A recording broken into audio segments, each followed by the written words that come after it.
tree. He who lives without looking for pleasures, his senses well controlled, moderate in his food, faithful and strong, him Mara will certainly not overthrow, any more than the wind throws down a rocky mountain. He who wishes to put on the yellow dress without having cleansed himself from sin, who disregards temperance and truth, is unworthy of the yellow dress. But he who has cleansed himself from sin is well grounded in all virtues, and regards also temperance and truth. He is indeed worthy of the yellow dress. They who imagine truth in untruth, and see untruth in truth, never arrive at truth, but follow vain desires. They who know truth in truth, and untruth in untruth, arrive at truth, and follow true desires. As rain breaks through an ill-thatched house, passion will break through an unreflecting mind.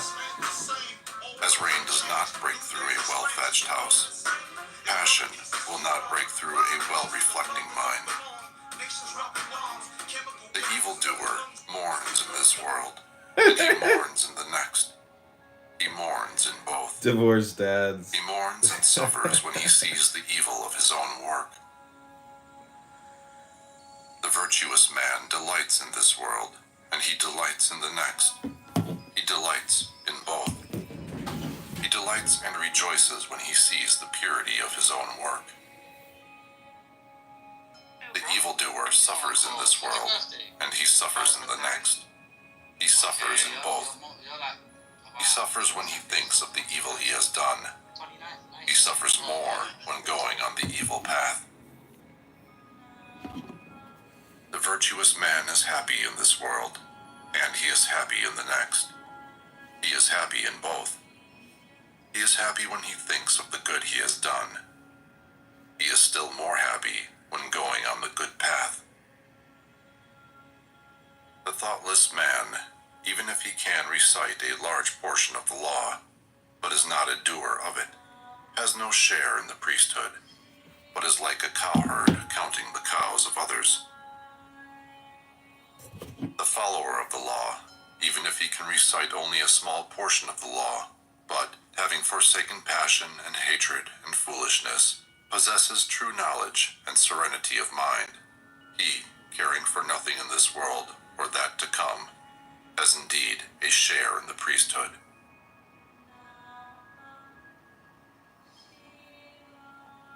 2. On earnestness.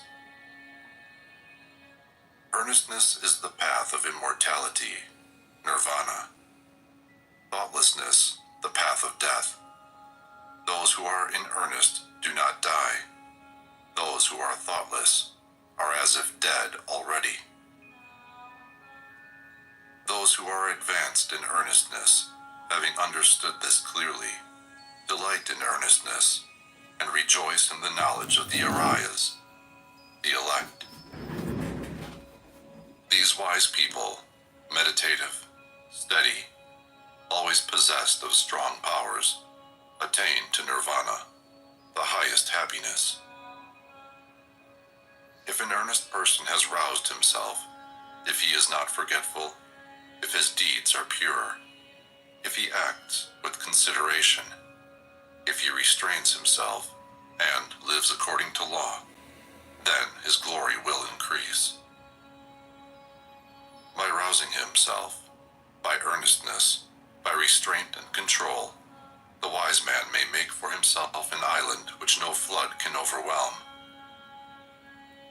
Fools follow after vanity, men of evil wisdom. The wise man keeps earnestness as his best jewel. Follow not after vanity, nor after the enjoyment of love and lust. He who is earnest and meditative obtains ample joy. When the learned man drives away vanity by earnestness, he, the wise, climbing the terraced heights of wisdom, looks down upon the fools. Serene, he looks upon the toiling crowd, as one that stands on a mountain looks down upon them that stand upon the plain. Earnest among the thoughtless, awake among the sleepers. The wise man advances like a racer, leaving behind the hack. By earnestness did Magavan, Indra, rise to the lordship of the gods. People praise earnestness. Thoughtlessness is always blamed. A bhikshu who delights in earnestness, who looks with fear on thoughtlessness, moves about like fire, burning all his fetters, small or large. A bhikshu who delights in reflection, who looks with fear on thoughtlessness, cannot fall away from his perfect state. He is close upon nirvana.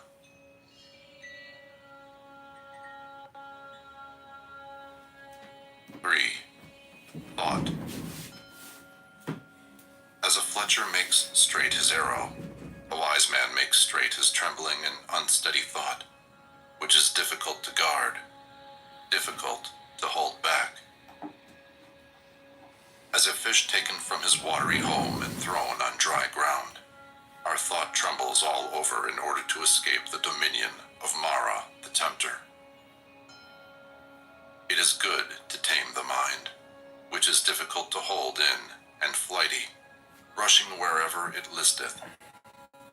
A tamed mind brings happiness. Let the wise man guard his thoughts, for they are difficult to perceive, very artful, and they rush wherever they list. Thoughts well guarded bring happiness. Those who bridle their mind, which travels far, moves about alone, is without a body, and hides in the chamber of the heart, will be free from the bonds of Mara, the tempter. If a man's thoughts are unsteady, if he does not know the true law, if his peace of mind is troubled, his knowledge will never be perfect. If a man's thoughts are not dissipated, if his mind is not perplexed, if he has ceased to think of good or evil, then there is no fear for him while he is watchful. Knowing that this body is fragile like a jar, and making his thought firm like a fortress, one should attack Mara the tempter with the weapon of knowledge. One should watch him when conquered, and should never rest. Before long, alas, this body will lie on the earth, despised, without understanding, like a useless log. Whatever a hater may do to a hater, or an enemy to an enemy, a wrongly directed mind will do us greater mischief. Not a mother, not a father will do so much, nor any other relative. A well-directed mind will do us greater service.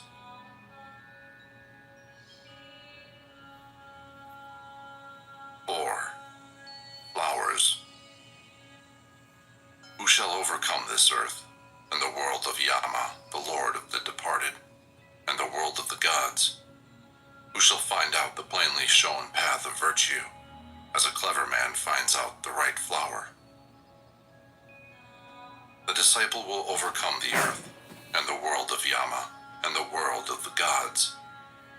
The disciple will find out the plainly shown path of virtue, as a clever man finds out the right flower. He who knows that this body is like a froth, and has learnt that it is as unsubstantial as mirage, will break the flower-pointed arrow of Mara, and never see the king of death. Death carries off a man who is gathering flowers, and whose mind is distracted, as a flood carries off a sleeping village. Death subdues a man who is gathering flowers, and whose mind is distracted, before he is satiated in his pleasures. As the bee collects nectar and departs without injuring the flower, or its color or scent, so let a sage dwell in his village, perversities of others, not their sins of commission or omission, but his own misdeeds and negligences, should a sage take notice of. Like a beautiful flower, full of color but without scent, are the fine but fruitless words of him who does not act accordingly. But, like a beautiful flower, full of color and full of scent, are the fine and fruitful words of him who acts accordingly. As many kinds of wreaths can be made from a heap of flowers, so many good things may be achieved by a mortal when once he is born. The scent of flowers does not travel against the wind, nor that of sandalwood, or of tagara and malika flowers. But the odor of good people travels even against the wind. A good man pervades every place. Sandalwood, or tagara, a lotus flower, or a vasiki. Among these sorts of perfumes, the perfume of virtue is unsurpassed. Mean is the scent that comes from tagara and sandalwood. The perfume of those who possess virtue rises up to the gods as the highest. Of the people who possess these virtues, who live without thoughtlessness, and who are emancipated through true knowledge, Mara, the tempter, never finds the way. As on a heap of rubbish cast upon the highway, the lily will grow full of sweet perfume and delight. Thus, the disciple of the truly enlightened Buddha shines forth by his knowledge among those who are like rubbish, among the people that walk in darkness.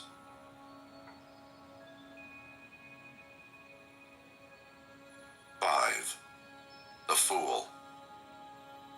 Long is the night to him who is awake. Long is a mile to him who is tired. Long is life to the foolish who do not know the true law. If a traveler does not meet with one who is his better or his equal, let him firmly keep to his solitary journey. There is no companionship with a fool. These sons belong to me, and this wealth belongs to me. With such thoughts a fool is tormented. He himself does not belong to himself, how much less sons and wealth. The fool who knows his foolishness is wise, at least so far. But a fool who thinks himself wise, he is called a fool indeed. If a fool be associated with a wise man, even all his life, he will perceive the truth as little as a spoon perceives the taste of soup. If an intelligent man be associated for 1 minute only with a wise man, he will soon perceive the truth, as the tongue perceives the taste of soup. Fools of little understanding have themselves for their greatest enemies, for they do evil deeds which must bear bitter fruits. That deed is not well done of which a man must repent, and the reward of which he receives crying and with a tearful face. No, that deed is well done of which a man does not repent, and the reward of which he receives gladly and cheerfully. As long as the evil deed done does not bear fruit, the fool thinks it is like honey, but when it ripens, then the fool suffers grief. Let a fool, month after month, eat his food like an ascetic, with the tip of a blade of kusa grass, yet he is not worth the 16th particle of those who have well weighed the law. An evil deed, like newly drawn milk, does not turn suddenly. Smoldering like fire covered by ashes, it follows the fool. And when the evil deed, after it has become known, brings sorrow to the fool, then it destroys his bright lot. Nay, it cleaves his head. Let the fool wish for a false reputation, for precedence among the bhikshus, for lordship in the convents, for worship among other people. May both the layman and he who has left the world think that this is done by me. May they be subject to me in everything which is to be done or is not to be done. Thus is the mind of the fool, and his desire and pride increase. One is the road that leads to wealth, another the road that leads to nirvana. If the bhikshu, the disciple of Buddha, has learnt this, he will not yearn for honor. He will strive after separation from the world.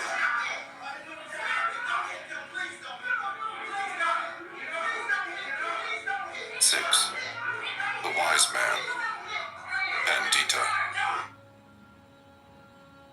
If you see an intelligent man who tells you where true treasures are to be found, who shows what is to be avoided, and administers reproofs, follow that wise man. It will be better, not worse, for those who follow him. Let him admonish, let him teach, let him forbid what is improper. He will be beloved of the good. By the bad, he will be hated.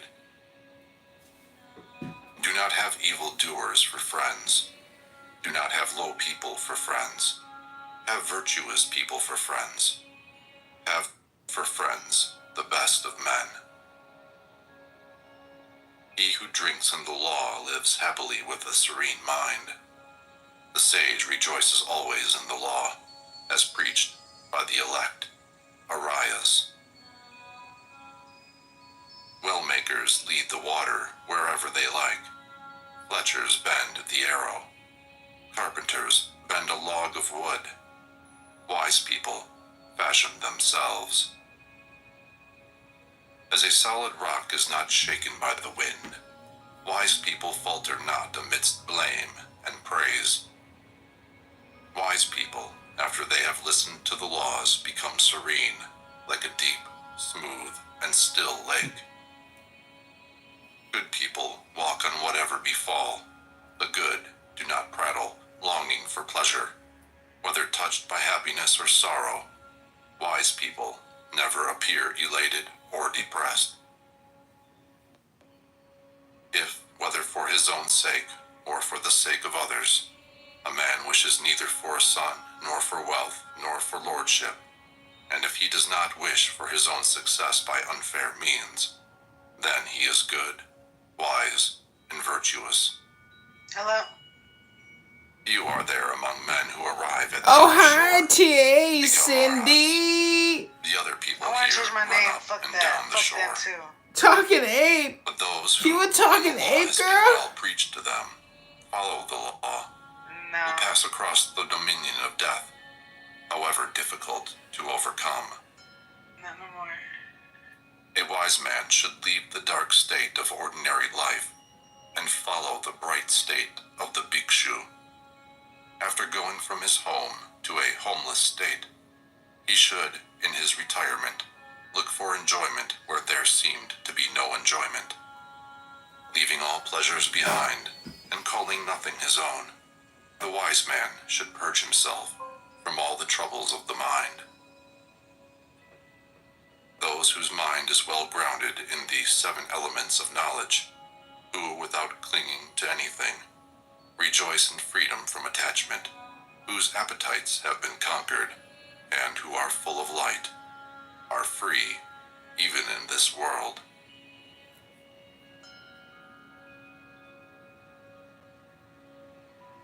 Seven, the Venerable Arhat.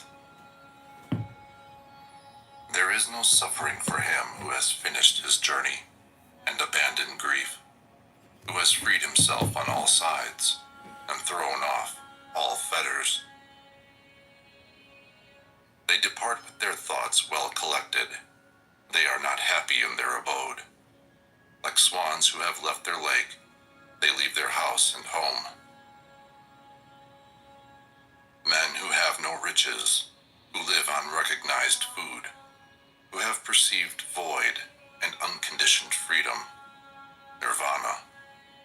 Their path is difficult to understand, like that of birds in the air. He whose appetites are stilled, who is not absorbed in enjoyment, who has perceived void and unconditioned freedom, nirvana. His path is difficult to understand, like that of birds in the air. The gods even envy him whose senses, like horses well broken in by the driver, have been subdued, who is free from pride and free from appetites. Such a one who does his duty is tolerant, like the earth, like Indra's bolt. He is like a lake without mud. No new births are in store for him.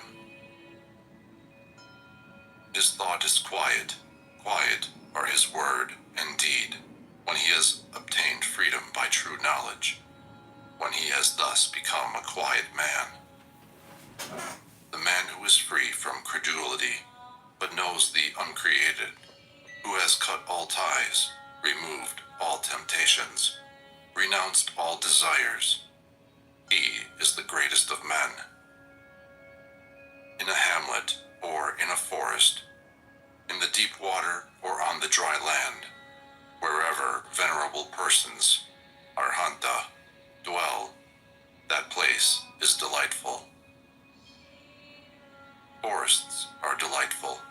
Where the world finds no delight, there the passionless will find delight, for they look not for pleasures.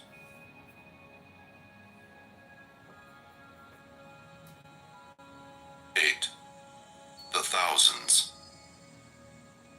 Even though a speech be 1,000 of words, but made up of senseless words, one word of sense is better, which if a man hears, he becomes quiet. Even though a gatha, poem, be 1,000 of words, but made up of senseless words, one word of a gatha is better, which if a man hears, he becomes quiet. Though a man recite 100 gathas made up of senseless words, one word of the law is better, which if a man hears, he becomes quiet. If one man conquer in a battle 1,000 times 1,000 men, and if another conquer himself, he is the greatest of conquerors. One's own self conquered is better than all other people. Not even a god, a Gandharva, not Mara with Brahman, could change into defeat the victory of a man who has vanquished himself and always lives under restraint. If a man for 100 years sacrifice month after month with 1,000, and if he but for one moment pay homage to a man whose soul is grounded in true knowledge, better is that homage than sacrifice for 100 years. If a man for 100 years worship Agni, fire, in the forest, and if he but for one moment pay homage to a man whose soul is grounded in true knowledge, better is that homage than sacrifice for 100 years. Whatever a man sacrifice in this world as an offering or as an oblation for a whole year in order to gain merit, the whole of it is not worth a quarter, a farthing. Reverence shown to the righteous is better. He who always greets and constantly reveres the aged, 4 things will increase to him: life, beauty, happiness, power. But he who lives 100 years, vicious and unrestrained, a life of 1 day is better if a man is virtuous and reflecting. And he who lives 100 years, ignorant and unrestrained, a life of 1 day is better if a man is wise and reflecting. And he who lives 100 years, idle and weak, a life of 1 day is better if a man has attained firm strength. And he who lives 100 years, not seeing beginning and end, a life of 1 day is better if a man sees beginning and end. And he who lives 100 years, not seeing the immortal place, a life of one day is better if a man sees the immortal place. And he who lives 100 years, not seeing the highest law, a life of one day is better if a man sees the highest law.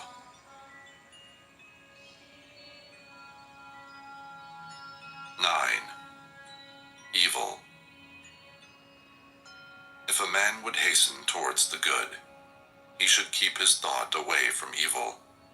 If a man does what is good slothfully, his mind delights in evil. If a man commits a sin, let him not do it again. Let him not delight in sin. Pain is the outcome of evil. If a man does what is good, let him do it again. Let him delight in it. Happiness is the outcome of good. Even an evildoer sees happiness as long as his evil deed has not ripened. But when his evil deed has ripened, then does the evildoer see evil. Even a good man sees evil days, as long as his good deed has not ripened. But when his good deed has ripened, then does the good man see happy days. Let no man think lightly of evil, saying in his heart, "It will not come nigh unto me." Even by the falling of water drops, a water pot is filled. The fool becomes full of evil, even if he gather it little by little. Let no man think lightly of good, saying in his heart, "It will not come nigh unto me." Even by the falling of water drops, a water pot is filled. The wise man becomes full of good, even if he gather it little by little. Let a man avoid evil deeds, as a merchant, if he has few companions and carries much wealth, avoids a dangerous road, as a man who loves life avoids poison. He who has no wound on his hand may touch poison with his hand. Poison does not affect one who has no wound, nor is there evil for one who does not commit evil. If a man offend a harmless, pure, and innocent person, the evil falls back upon that fool like light dust thrown up against the wind. Some people are born again. Evildoers go to hell. Righteous people go to heaven. Those who are free from all worldly desires attain nirvana. Not in the sky, not in the midst of the sea, not if we enter into the clefts of mountains, is there known a spot in the whole world where death could not overcome the mortal.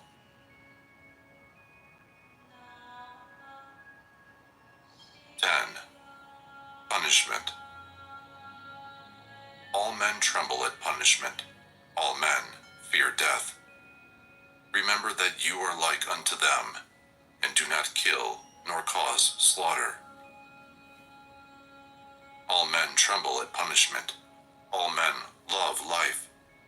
Remember that thou art like unto them, and do not kill nor cause slaughter. He who seeking his own happiness punishes or kills beings who also long for happiness will not find happiness after death. He who seeking his own happiness does not punish or kill beings who also long for happiness will find happiness after death. Do not speak harshly to anybody. Those who are spoken to will answer thee in the same way. Angry speech is painful. Blows for blows will touch thee.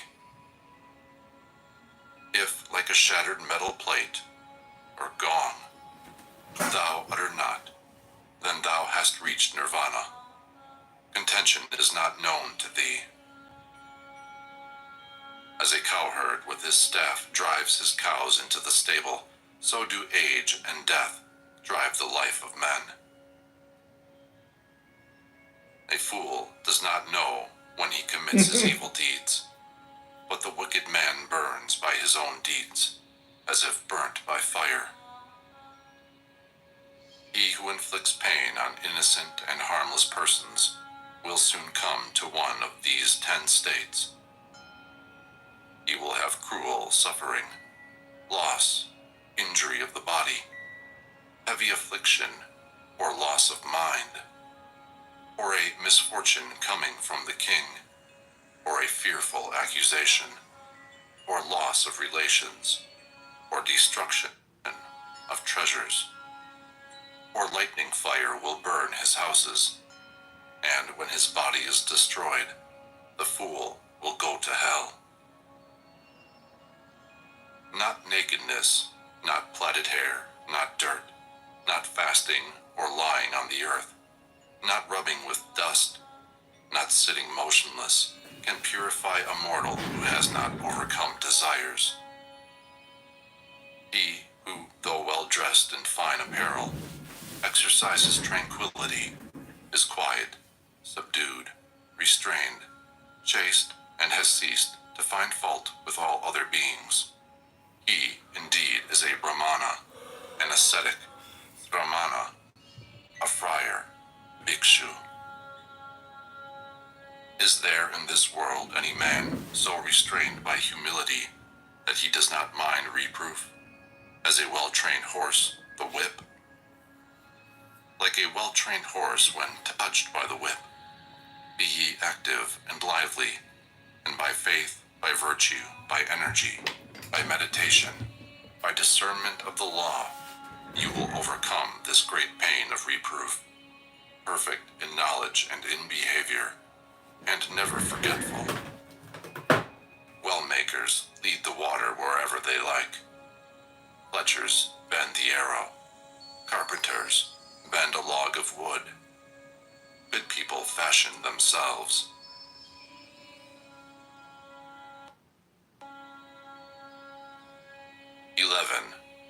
Old age. How is their laughter? How is their joy, as this world is always burning? Why do you not seek a light, ye who are surrounded by darkness? Look at this dressed-up lump, covered with wounds, joined together, sickly, full of many thoughts, which has no strength, no hold. This body is wasted, full of sickness and frail. This heap of corruption breaks to pieces. Life indeed ends in death. Those white bones, like gourds thrown away in the autumn. What pleasure is there in looking at them? After a stronghold has been made of the bones, it is covered with flesh and blood, and there dwell in it old age and death, pride and deceit. The brilliant chariots of kings are destroyed. The body also approaches destruction, but the virtue of good people never approaches destruction. Thus do the good say to the good. A man who has learnt little grows old like an ox. His flesh grows, but his knowledge does not grow. Looking for the maker of this tabernacle, I shall have to run through a course of many births, so long as I do not find him. And painful is birth again and again. But now, maker of the tabernacle, thou hast been seen. Thou shalt not make up this tabernacle again. All thy rafters are broken, thy ridgepole is sundered. The mind, approaching the eternal, Visankara, Nirvana, has attained to the extinction of all desires. Men who have not observed proper discipline and have not gained treasure in their youth perish like old herons in a lake without fish. Men who have not observed proper discipline TJ, 80% of and all the have mass not gained hiring black treasure people in their don't like youth him as a boss. lie Like, you like moron. broken bows, sighing after the past.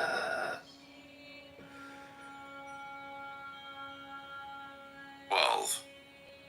Self. If a man hold himself dear, let him watch himself carefully. During one at least out of the 3 watches, a wise man should be watchful. Let each man direct himself first to what is proper, then let him teach others. Thus a wise man will not suffer. If a man make himself as he teaches others to be, then, being himself well subdued, he may subdue others. One's own self is indeed difficult to subdue. Self is the lord of self. Who else could be the lord? With self well subdued, a man finds a lord such as few can find. The evil done by oneself, self-begotten, self-bred, crushes the foolish as a diamond breaks a precious stone. He whose wickedness is very great brings himself down to the state where his enemy wishes him to be, as a creeper does with the tree which it surrounds. Bad deeds and deeds hurtful to ourselves are easy to do. What is beneficial and good, that is very difficult to do. The foolish man who scorns the rule of the venerable, Arhat, of the elect, Araya, of the virtuous, and follows false doctrine, he bears fruit to his own destruction, like the fruits of the Kataka reed. By oneself, the evil is done. By oneself, one suffers. By oneself, evil is left undone. By oneself, one is purified. Purity and impurity belong to oneself. No one can purify another. Let no one forget his own duty for the sake of another's, however great. Let a man, after he has discerned his own duty, be always attentive to his duty.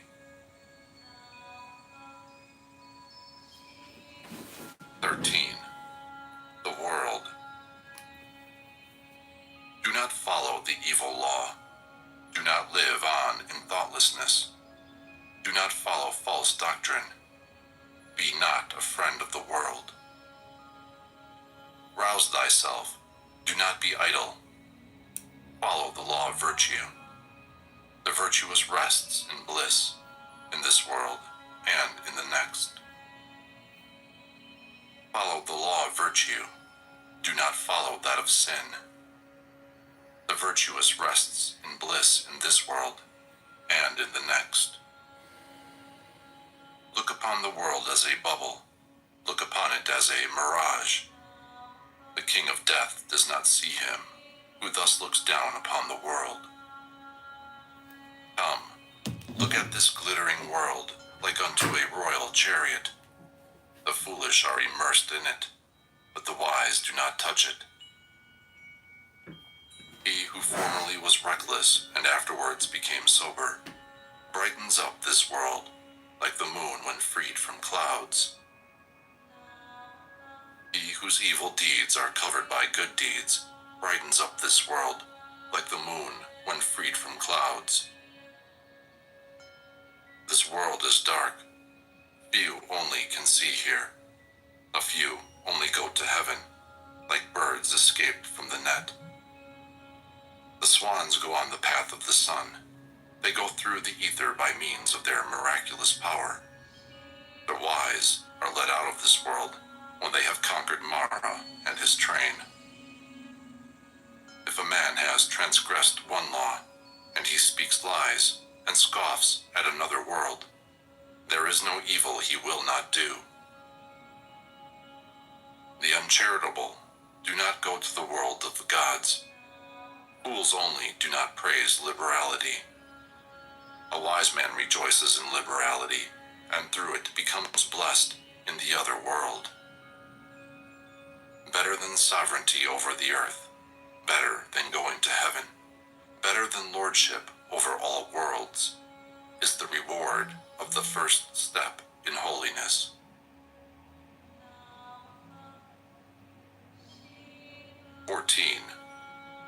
The Buddha, the awakened.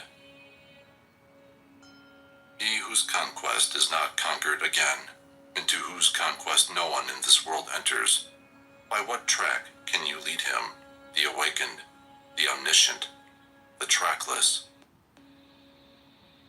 He whom no desire with its snares and poisons can lead astray. By what track can you lead him?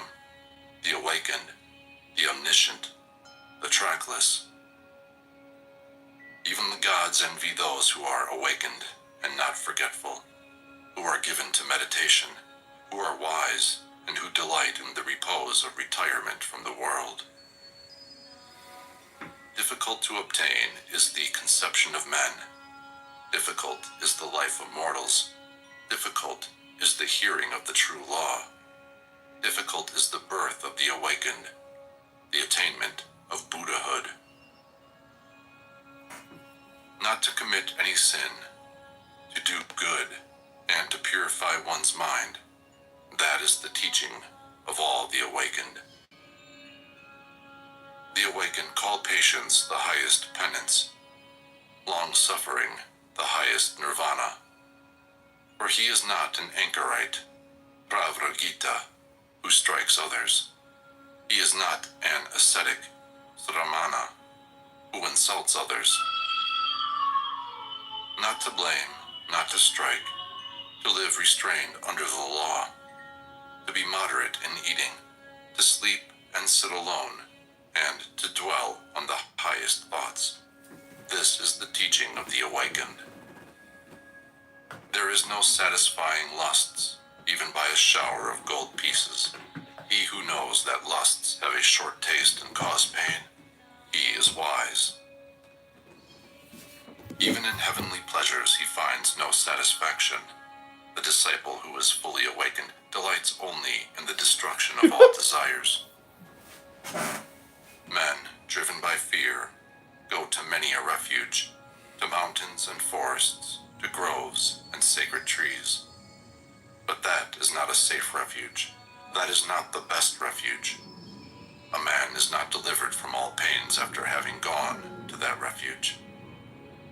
He who takes refuge with Buddha, the law, and the church, he who, with clear understanding, sees the four holy truths, pain, the origin of pain, the destruction of pain, and the eightfold holy way that leads to the quieting of pain.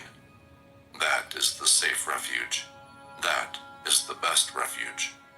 Having gone to that refuge, a man is delivered from all pain.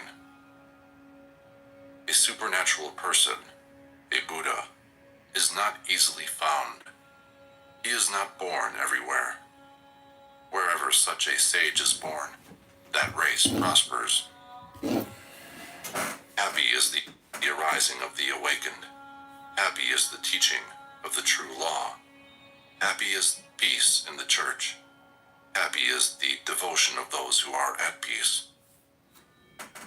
He who pays homage to those who deserve homage, whether the awakened Buddha or their disciples, those who have overcome the host of evils and crossed the flood of sorrow.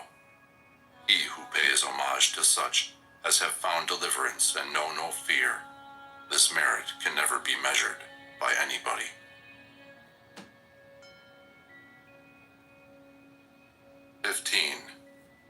Happiness. Let us live happily then, not hating those who hate us. Among men who hate us, let us dwell free from hatred. Let us live happily then, free from ailments among the ailing. Among men who are ailing, let us dwell free from ailments. Let us live happily then, free from greed among the greedy. Among men who are greedy, let us dwell free from greed. Let us live happily then, though we call nothing our own. We shall be like the bright gods, feeding on happiness. Victory breeds hatred, for the conquered is unhappy. He who has given up both victory and defeat, he, the contented, is happy. There is no fire like passion. There is no losing throw like hatred. There is no pain like this body. There is no happiness higher than rest. Hunger is the worst of diseases, the body the greatest of pains. If one knows this truly, that is nirvana, the highest happiness. Health is the greatest of gifts, contentedness the best riches, trust is the best of relationships, nirvana the highest happiness. He who has tasted the sweetness of solitude and tranquility is free from fear and free from sin, while he tastes the sweetness of drinking in the law. The sight of the elect, Pariah, is good. To live with them is always happiness. If a man does not see fools, he will be truly happy. He who walks in the company of fools suffers a long way. Company with fools, as with an enemy, is always painful. Company with the wise is pleasure, like meeting with kinsfolk. Therefore, one ought to follow the wise, the intelligent, the learned, the much enduring, the dutiful, the elect. One ought to follow a good and wise man, as the moon follows the path of the stars.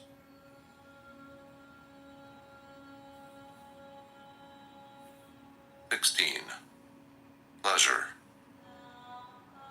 He who gives himself to vanity and does not give himself to meditation, forgetting the real aim of life and grasping at pleasure, will in time envy him who has exerted himself in meditation. Let no man ever look for what is pleasant or what is unpleasant. Not to see what is pleasant is pain, and it is pain to see what is unpleasant. Let therefore no man love anything. Loss of the beloved is evil. Those who love nothing and hate nothing have no fetters. From pleasure comes grief. From pleasure comes fear. He who is free from pleasure knows neither grief nor fear. From affection comes grief. From affection comes fear. He who is free from affection knows neither grief nor fear. From lust comes grief. From lust comes fear. He who is free from lust knows neither grief nor fear. From love comes grief. From love comes fear. He who is free from love knows neither grief nor fear. From greed comes grief. From greed comes fear. He who is free from greed knows neither grief nor fear. He who possesses virtue and intelligence, who is just, speaks the truth, and does what is his own business. Him the world will hold dear. But I believe he loves his country. He in whom a desire for the ineffable, nirvana, has sprung up, who is satisfied in his mind, and whose thoughts are not bewildered by love. He is called Erdfram Srotis, carried upwards by the stream.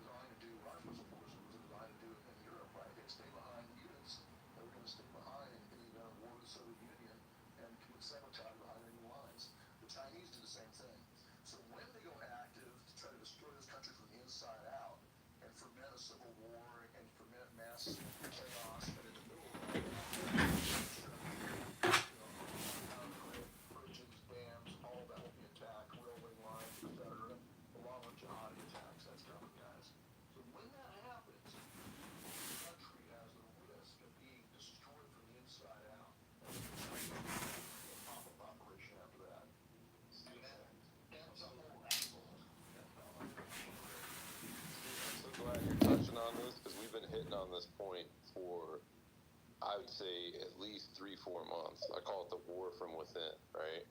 Because there are terrorist cells in the U.S. They are the CCP. They are extreme Islam, and they are organized. Whether it's Muslim Brotherhood, you got that Red-Green Alliance, right? That's right. And they're patient, man. And they're patient, and they're sitting back, and they're just waiting for the right opportunity. And you were referencing Sarah Adams earlier, right? She talks about how they're going to target mid-cities because the response time is longer. they're going to have one attack, and then they're going to have a second attack on emergency personnel. Yes. Police officers, EMTs. Exactly right.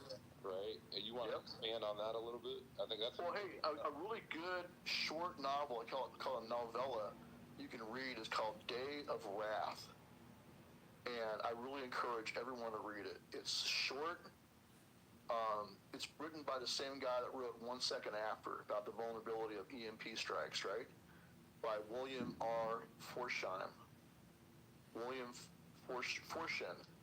It's called Day of Wrath. And in that, he says, imagine what would happen if 6 jihadis in body armored AK-47s attacked elementary schools across the country, like multiple cells. Just pick a city, but across the whole city, 6 men in body armored AKs attack an elementary school. And then when the first responders respond, IEDs go off. Car bombs go off to kill the first responders. And when parents are rushing to go and save their kids, they're ambushed by other teams of jihadis. That's what he lays out in this novella. It's like, hey, imagine this scenario. And this was written, years ago. And I think that's exactly what they're going to do. The most vulnerable target in our communities is our kids, our schools. So imagine that. Imagine they're going to blame the gun. Well, no, that's not the point. They want to cause mass terror and death. That's their motivation. But in the middle of that, then you can imagine, like I said, attacks on infrastructure. Your police force, we've seen this in disaster relief. We did like 14 major hurricane disaster relief missions, starting with Hurricane Harvey in Texas, including Puerto Rico, multiple times in Florida, South Carolina, North Carolina, all over the place. We saw over and over again that after a hurricane, the local police are overwhelmed. Looters come out, carjackings and truck jackings happen because they know that the police are spread too thin. There's never, ever enough cops to ever provide protection in a natural disaster. It just doesn't happen. That goes back to the point. We need militia in this country. We are relying on professional protectors, police and military, who will be spread too thin. If you don't have an organized militia, you will not have local security unless you and your neighbors come together like an ad hoc, pick-up football team to go and do it under duress. That's what's going to wind up happening. And I've said this before over the years. You will wind up on your front lawn with a shotgun or a rifle protecting your neighborhood against looters after natural disasters. This is going to happen. That's just reality, okay? So why not prepare yourselves to do it ahead of time? That's why before I was made a friggin' felon, I always carried a rifle, an AR-15 in my truck with plate carrier and at least 4 magazines with IFAC, extra friggin' tourniquets, ready to rock. Always did that because it was my duty to do that. Because I know what I'm doing. I'm trained enough to know what I'm doing. If I were to be rolling by a school and I hear gunfire, and I see someone running out of the building saying someone's inside killing the kids, I'm going to go. So it's better, though, to have us all organized in our communities so the local cops know us by sight, know how to identify us, the guys that are in the militia. We all train together. We train with local law enforcement. Maybe we have a sheriff who actually has a sheriff's posse, like Sheriff Arpaio did in Maricopa County. He had 3,000-man posse. Not all of them carried guns. Some of there's old people that, man like traffic cones and things like that. But he did have an element, he called it a search and rescue unit, but they were guys in Jeeps with AR-15s, and they were well trained. Not all of them carried guns. Some of there's old people that, man like traffic cones and things like that. But he did have an element, he called it a search and rescue unit, but they were guys in Jeeps with AR-15s, and they were well trained. And they were in good shape. So my point is that every sheriff should have a posse. All these sheriffs in the CSPA that say they're a constitutional sheriff, ask them where their posse is. Unless they have a posse like Sheriff Arpaio has, they're full of crap. Well, right now. They're just politicians mouthing what they know you want to hear, but they're not taking care of your infrastructure. They're not ready for jihadi cell attacks in their neighborhoods and in their city. They're not ready for the cartels going active also. They're not ready for any of that. So until they raise a posse, they have the authority to do so. Until they do, they're just posers. So that's what I'm going to say. I'm going to call them out right now. I don't care who they are. Same goes for your governors. If your governors will not call you up as the militia, get you organized and trained, then they need to go. If your state legislature won't step up and organize and train you as they have the authority to do as a militia, they need to go. That's why I'm saying President Trump needs to do it. He can do it right now. All these weenie sheriffs are not going to do it. I've been trying for years to get them to do it. They just won't do it. I've given up on them. The only one that ever did it was Sheriff Arpaio. Let's go to Ron. Go ahead, Ron. Politicians, you can't rely on them either. But right now, President Trump has the ability to do it. That's why one thing you all could do, more important than anything else we're talking about, is encourage him to call up the militia and form us into county units and then deploy us down to the border. But I'm gonna write this up as a proposal. I need to do that. I'm gonna sit down this next week, and that's what I'm gonna do. I'm gonna write it all out. Here's his basis, constitutional basis. Here's his federal statute basis. Here's what he needs to do. And maybe I'll enlist Ivan to help me do this. But let's write this up as a proposal and then give it to him. And we'll cite all the appearances on Sean Ryan's podcast by terror experts. John Guandolo has been ringing the bell about this. Sarah Adams. Sean has himself, right? So they've been saying this is what's coming, people. It's not a hypothesis. This is what we know is coming. They've told us they're going to do this. Al Qaeda has already announced it. They're going to do this in the United States. So what President Trump can do and must do is revitalize the militia. Can I finish saying what I was going to say? Yeah, go ahead, Billy. I'm sorry, man. I got on a rant there. Go ahead. All right, go ahead. You're good. So, to get at what he was building at, which I am certain, via his circumstance, he knows through and through. The best way to perceive the circumstance at hand would be this. Look at the quote-unquote U.S. government as the mob, right? It is the mob. Billy. The moment you begin to see it as that, and then understand that all of these alphabet soup agencies are the exact same entity, you will come to the conclusion that everything makes sense. Until you can actually see the hands of that puppet master, everything is just chaos. We got the point. Right? Thank you. Go ahead. Then, I agree. Yeah, go ahead. Then, what you need to understand is that the Fraternal Order of Police is a terrorist organization, and I will land there. Thank you. If you guys can keep the points quick, we want to get questions in with Stuart. I mean, hey, look, in my organization, about 30% of my membership was cops. These were good men. They became police for the right reason. They're good cops. But they would tell you stories about bad cops. I had one guy that used to be a undercover narcotics guy. He was going out there and snaring drug trafficking rings. But then he realized that the CIA was the biggest drug trafficking cartel in the world. And he just realized, what's the point of this? The drug war is a complete joke. And drug war is a joke anyway. You can't keep drugs out of prison. I watched every day in my unit guys overdosing on drugs. It's ridiculous. It's like prohibition didn't work. Drug prohibition does not work. All it does is create a black market for drugs that makes billions of dollars, trillions of dollars every year for the cartels and for the politicians. It is designed specifically to do exactly that. Oh, yeah. Guys, we're not going to have interruptions. And they don't want that. Speaker here and Stuart, if you interrupt. No, you're good. No, he's right. And they don't want that to end. So it leads to dirty cops. Okay. I saw when I was working in a gun shop in Vegas, I was there as a concealed carry instructor, and I started managing a gun shop. I watched local narcotics guys rolling in with brand new Corvettes, brand new Harleys, things they had confiscated from people, whether they were actually drug dealers or not, I don't know. But they benefited from the drug war because they got to roll around and cool toys. And their department got a lot of money from all the seized assets from people they accused, just accused. You had asset forfeiture in this country that's been done to people No trial. They just take their stuff, say it was involved in drugs, and then they have to fight to get their stuff back. That's as bad as the red flag bills where your guns are taken and you got to hire a lawyer, spend $10,000 to get your guns back. Same kind of crap. So my point is that the drug war has led to corruption, and it is in every department in the country, just as the drug war has led to corruption in the DOJ and state prosecutions too.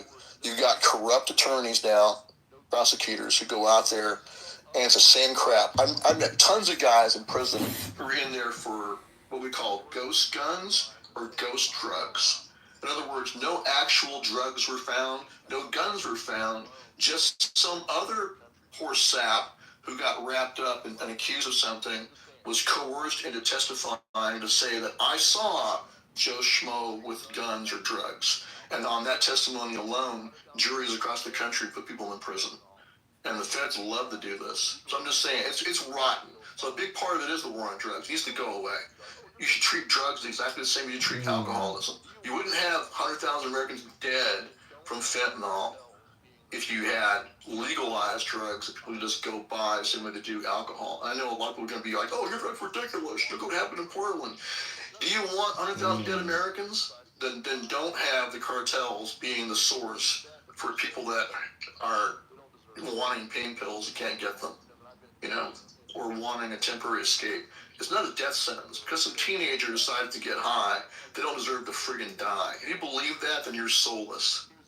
They don't deserve it. And same goes for all these men that I met in prison. They're in there because they were low-level drug users, and they're wrapped up and accused of being like one kid, like 20 years old. He was in there for conspiracy to distribute, and also what happened was that he had to take a plea deal because a drug dealer he bought some pills from sold some pills to somebody else, a girl who died of fentanyl overdose. They found this kid's number in the drug dealer's phone. So they wrapped this kid up and said he was involved in a conspiracy to distribute that led to her death. So they threatened him with like 3 years in prison, or you can take 5. He took 5. He was just a low-level purchaser of pills because he got hooked on prescription pills, and then he couldn't get them from a doctor. He went and bought them from a drug dealer. So I'm just saying, but the point is that it leads to injustice and it leads to corruption. So yes, you have a problem in this country of dirty cops. That's a problem. What I don't like about Black Lives Matter is they try to make it all about black people. So the only people that are being abused by cops in this country are black. And then they also, of course, no matter what is going on, if it's a black person, they argue that the shooting was unjustified, even if the guy was pulled a knife or pulled a gun. So it's a mess, is what I'm saying. But there's a legitimate problem with bad cops doing bad things to people that ends up in them, killing people or abusing their civil rights, and that needs to be fixed. Okay, so real quick, some parameters as we go forward. Guys, I do not want to interrupt him. If you have a question for Stuart... Oh, no, you guys, it's cool, man. No, it's good. I tend to go on too long, so I don't mind. No, you're good. But, I'm going to moderate this. It's not you. It's that we have people that, jump in the middle of you talking. And, that's cool. We're having a conversation. Just picture we're all just having beers around the table. I don't mind. I really don't. I get it, but I run things a particular way because we don't want people talking over each other, All right, man. So, I get it. You're a humble guy. Let me go to Ron. Go ahead, Ron. Hey, thanks, man. And I agree with the parameters. Hold up, raise your hand, wait, get your point across as quickly as possible, and then land the plane, because there's a lot here to unpack. I agree with almost everything you're saying. I say almost because there's some things I couldn't hear because people were talking over. I want to say this. I am in California, all right? I would never advocate for violence. I am a 6-hour academy certified instructor in literally every discipline they've ever had. I train HRT teams, right? I am a California Post instructor. I am a California DOJ CCW instructor, which is just fucking stupid to begin with. And I know a lot about cops out here. And the problem is not just dirty cops or bad cops. The problem is also cops out here in California are just not training. Most of the cops that I have initially trained with bring their guns to a class in the case, right? Because they get 40 hours of training on a rifle range or pistol range during their academy, and that's it. Maybe, depending upon the department, they have to shoot a qual once or twice per year. That qual is so low level, it's frightening. When I went through my post class because I had to at 58 years old and outdid everyone because, I know how to move the trigger to the rear without adding motion to the gun. So, you know what I mean? Some of the things that these guys can't do is because they're not taught. And, it's so easy to explain exactly how to make a hit on a steel target, period, right? It is. And dry fire practice and all these things. But organizing people requires people to not be afraid. And I've been fighting California government since I got here. Hell, you could Google Givens v. Newsom and see what I did during COVID or just anywhere. I am not a fan of government. I believe what President Trump is doing and what I hope that he's doing is as he eliminates a lot of these federal departments and agencies, and a lot of this comes back to states as is constitutionally required, then people will start to see that it is not the big government that is the problem. It's the people who don't hold anybody accountable that are the problem. In California, for Christ's sake, you know that there's been two times since the 1950s in the state of California where Republicans had simple majorities in the legislature. 1969 and 70, 1995 and 1996. That's it. There's literally nothing you can do to blame anything on Republicans in California. Yeah, Reagan came out of here. Yeah, we've had a couple of Republican governors. Hang on one sec, please. Because what I want to do is land this plane exactly right here, right now. We the people must find a way to get the message out that yes, we flipped 10 counties in California in 2024. We'll flip 10 more before the midterms. We flipped 10 more before the presidential election in 2028. We vote Republican again in California for president, and no other swing states matter. But any Republican that wins here wins the country. And now the other part of this puzzle is I'm not sure that after the midterms there will be a Democrat Party or a Republican Party left. There may be a Patriot Party and then other. And that would be a beautiful thing. I'll land it right there. And thank you. Yeah, one thing I would add to that is that, I have family in California. I was born in Fresno. I still have family in California, so I know that California, frankly, Bud, he might have actually been majority Republican. The problem is you don't have clean elections, right? You got illegal aliens voting, you got all the mass mail-in ballots, all that crap going on.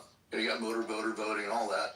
So that's one problem. But another problem is, this is important, is that the Republican Party is to blame for continuing to run rhino shills, and that makes patriots throw their hands up and say, well, why am I even going to bother to participate? So you got people that, whether they're libertarians or old school like Ron Paul Republicans or independents, who just don't show up to vote because they're sick and tired of being, smoke being blown up their ass by the Republican Party, and then they wind up with rhinos. So that's one problem. Is you have a large number of people out there that just don't vote. They showed up for President Trump because they believe in him. But like we were talking about earlier, we have got to take over our local GOP county party and make sure we have patriots that are in those positions who then cultivate the candidates who are going to be legitimate America First MAGA candidates.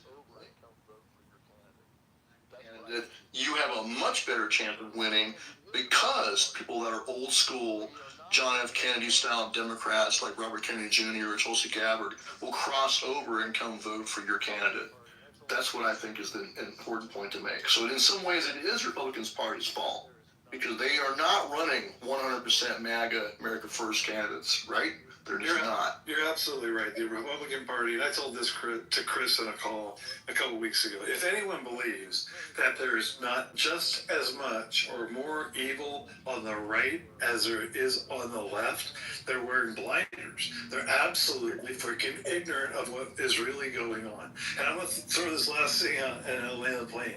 Because we had a recall election scheduled for, was it, a couple of years ago, right? The reason that was unsuccessful, the only reason that he was not recalled, 2.7 million Trump voters did not show up and vote in that recall election. Right. Why he landed. Yeah. Well, I mean, so yes. So this is what we're seeing right now, too. Like, I work for Condemn USA. I'm their national spokesman. The donations have dried up. I've talked to other people that run MAGA, America First groups around the country. Their donations have dried up. I saw that with an Oath Keepers. When President Trump was elected the first time, I was like, thank God he got elected. But we saw our membership shrunk and our donations went down.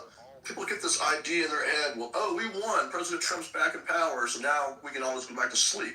And that's just foolish. The left never does that. They push when they're in power. They push when they're out of power. They're always pushing their agenda. And like Trennis Evans, the guy that started Condemned USA, said something. I saw him, met him for the first time when I arrived at the D.C. jail. One of his employees, Jen Baker, had come to visit me in prison. Awesome patriot. And she came and picked me up along with Mel Hawley.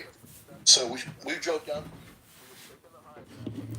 in the top chair, but now we got to keep pushing. He has got to purge the deep state, and we've got to purge especially in the Republican Party. In our own camp, we have, like I said before, you got cowards and you've got traitors, grifters and people that have sold their soul. They must be purged out. The Dan Crenshaws, the Governor Abbotts, I'll call him out. I think he's a globalist shill. He'll, like on the border, drove me crazy. We're down the border, operations from California all the way to Texas. And we saw Governor Abbott post up a few state police, Highway Patrol, and some concertina wire as a show down Eagle Pass. The rest of the Texas border, wide open, undefended. Cartel doing whatever. I don't know if you can join this X space, but dog and pony show on for the camera. this. That's what I'm talking about. Do we have to listen to this dumb shit? Yeah. I'm a speaker on this big X space right now called Defending Liberty with guest Stuart Rhodes. Patriots Unite. Like General Flynn said, local. Can I speak through your account if they say something? No. This one they're leg on. No, because there's no audio transfer. They won't even be able to hear you. You gotta purge them out. Then what the fuck are we listening to it for if I can't respond? I sent you the link. I need you to go on X and join the room. I don't have X. Oh, you gotta get it. You gotta get it. You gotta get My it. old phone that you gave, the phone you gave me, I put like Snap and Insta and all that bullshit. And I hate it at all, so I don't want nothing to do with it. Yeah, people give up. They delete. Mate, but you're so fucking demanding of people's times on so many motherfucking different apps. Yeah, I know. Spam, dude. I'm a manual spammer. Dude, I've been talking with your opponent in Chicago. Mm-hmm. I told him that I will work for his campaign for free. Well, that's good because everybody has to work for free because everybody's broke in the whole party. Everybody looks like they fucking live out of their car. A lot of people don't want to admit that.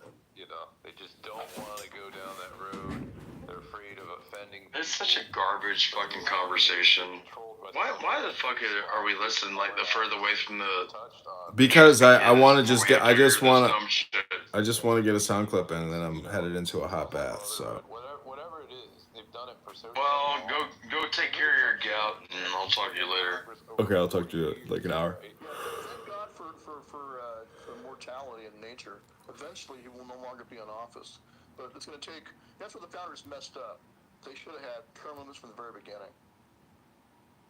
I'm gonna ask you a question because you know the Constitution pretty well, and we get a lot of ignorant opinions on this platform. We have people saying, "Oh, we need term limits." They're not going to vote for their own term limits. Oh, of course not. I'm just saying that's a flaw. It's a flaw built in.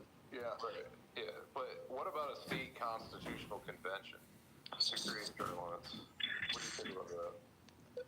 I worry about constitutional conventions, like a convention of the states you're talking about.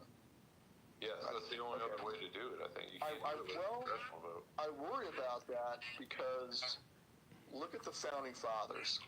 They did not give the loyalists, they were called Tories, right? The ones that were loyal to the king, the ones that were fighting against our founders in the field. They didn't give them a vote at the Continental Congress. When they formed the Continental Congress, it was the Patriots formed their own new government, and their attitude was F the loyalists. We're not going to give them a vote.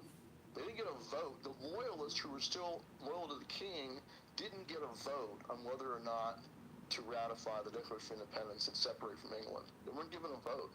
They weren't given a vote on appropriations for the Continental Army. So the founders, the Patriots, formed their own government. That's what I worry about with the Convention of States, is who's going to wind up being a delegate to it.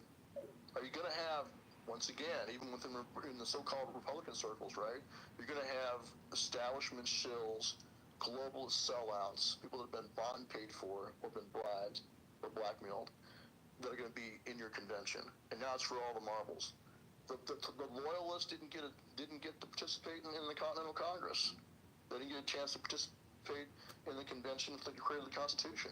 So I worry about having a so-called convention of the states where you're going to wind up with your enemies, including inside the GOP, taking advantage of that to do more damage to our constitutional system. We're not enforcing the Constitution we have. Why would you want to rewrite it?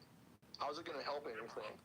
Yeah. So I hate to be a pessimist about that, but that's what I worried about. So I was proposing the question because I've heard people talk about it, and I don't even know if that's an avenue, is what I was saying. And, well, I know good people that are all about that, and they're sincere, and they can explain why they believe that it'll be okay. But I just worry. I mean, the original Constitutional Convention was originally supposed to just amend the Articles of Confederation, right? They scrapped the Articles of Confederation and formed a whole new government. It had to be ratified by state convention, but my point still stands. It was the Patriots who did that. They didn't give the loyalists a vote. Like in this country right now, I'm not going to give some Kool-Aid drinking, blue-haired, radical feminist lefty nut job who's been brainwashed into communism a vote on how we're going to amend the Constitution. And I'm not going to give some rhino sellout like Dan Crenshaw a vote on how we're going to amend the Constitution. Dan Crenshaw is anti-gun. He believes in red flag, gun confiscation. Take the guns first, worry about due process later. He's all about that. And so is Pam Bondi, by the way. So there's a problem in our own camp. The founders, you're not going to get that same assembly of people that have that kind of personal experience and commitment to liberty. That's not the only ones you're going to get at a convention of the states. You're going to have your enemies there too, inside your camp and outside. Let me ask you, why did you start the Oath Keepers in 2009? Because I gave up on because I've given up on our political system and our legal system. I saw that Ron Paul, the nomination, he was going to win that nomination.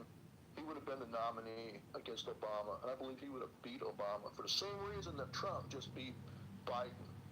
And beat Hillary in the first place, because there were plenty of crossovers. That was the original walkaway movement. We had a bunch of former Democrats that crossed over in the Republican Party to be part of the Ron Paul movement. He would have won. But because the party's corrupt and stole the nomination from him and gave it to John McCain instead, they would prefer to lose and continue to be part of the grift than to win and have someone in power that would end the grift. That's the bottom line. So that's where I would realize this political system is corrupt to the core.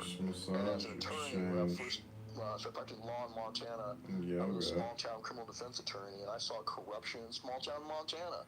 To get rid of the pain. In my county was a reserve sheriff deputy. Talk about a conflict of interest. Is he ever going to hold Unless it you want to to come account. over and I'll Any treat of you the to lunch, officers in dinner, that and a department? Swedish Never. massage Okay, and exchange all his and buddies. yoga to get rid of the Are they going to pain. help him get prosecutions by lying on the stand? Of course they are. I watched them do it.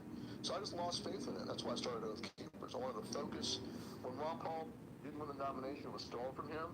I realized we were in trouble. Didn't matter whether it was Hillary Clinton or Barack Obama. I didn't know at the time. But I knew that we were in trouble on the left, we were in trouble on the right. I wanted to focus on the guys with the guns, the ones who'd be given orders to violate your rights. I wanted them to throw a monkey wrench in the machine by causing strategic doubt in the minds of the powers that be, that when they give orders to violate our rights, I want them to worry about whether those orders will be followed or not. That's why I started the organization. And then after that, we also got into disaster relief and then volunteer security, because we saw, going back to cops, this is my tough love for police officers, in Berkeley, California, we saw police officers being ordered to stand down, just stand down and stand back and let Antifa beat old people, women with clubs. We watched that happen. And you had a few guys like Base Stickman, Kyle Chapman, I believe his name was, that stepped up and tried to defend people, but they were outnumbered. And we were like, okay, we're not doing this again. So we went to the next rally that was held in that same park in downtown Berkeley. We were there. I had about 40 Oath Keepers, including 14 armed police officers, the local cops, and about 100 other patriots, bikers and Proud Boys, all came together. Patriot Prayer, a bunch of guys. So, I did that. Didn't taste it. I needed to put stuff. Oh, okay, gotcha. So, my point is, though, is that the cops had obeyed orders. We saw this across the country in 2020. They stood down, stood back, let the cities burn. Stand-down orders were given across the country. So that's where we said, okay, we're going to step in and fill the vacuum. And it helped, because we did that twice in downtown Berkeley. Once in March, another one in April, back-to-back rallies. And each time the cops got better. We gave them an F for that first one we saw online, where they just stood back and did nothing. We gave them about a C. I told my cops, great what they did. They said, we'll give them about a C. The second time around, they did better. The third time, Antifa was not even allowed to get anywhere near the park. They all started marching from the Berkeley campus towards the park, where the Trump supporters were. The cops wouldn't even let them get close to it. So they did better. So by my cops and Oath Keepers stepping up and doing their damn job for them, embarrassed them into doing their job. So that's the point of having good cops step up, good veterans step up. Even if your local cops are following stand-down orders, you can still step up and do the work, and we did that many times. And during a natural disaster, there was not enough police to go around, so we would wind up escorting teams of doctors and nurses to go out in the field. We would wind up doing escorts for trucks that were worried about being truck jacked. We would guard distribution points for disaster relief. Like in Houston, this huge warehouse owned by a patriot businessman. He volunteered to have it be used for disaster relief. Trucks were coming in, filling his warehouse with stuff that we put out, food, water, sanitary supplies, medicine, all that kind of stuff. And he was worried about the local gangs. He had two rival gangs up either side of him. And so he contacted us because he'd seen we were on the rooftops of Ferguson. He saw us on the news, protecting against arsonists back in Ferguson, Missouri. So he said, hey, can you guys come protect my warehouse? So we did. We put guys on the rooftops with rifles, same thing. We did that very overtly so that the local gangbangers realized that if you come try to steal anything from this warehouse, it's not going to be a good day. And they backed off. So that's where the example we set is what every veteran and every man should be doing in his own community. The big point I was trying to make with all these operations is that this should be the local militia should be handling all of this. It shouldn't take veterans from all over the country to go to Ferguson, Missouri, to stand on a rooftop to protect one block of businesses and apartments. It should be done by the local men of Ferguson, Missouri. Okay? And I told the black men in Ferguson, I was like, hey, if you guys would organize your own neighborhood watches, all you black veterans here, and patrol your own neighborhoods, it would reduce the reason for having the police be coming into your neighborhood as much as they do. As You a should be taking care of your own neighborhood and suppressing the bad actors in it. And as I told them, I was like, this is what you should be doing across the country. And that's the weakness we have. You shouldn't need Oath Keepers or Proud Boys or any other volunteer association of men to go from all over the country, have donations to support them, their travel and expenses, to go do something that the local men should get off their butts and do. The local men in this country need to be organized. They can take care of their own shit in their own backyard. It's very frustrating. So frustrating.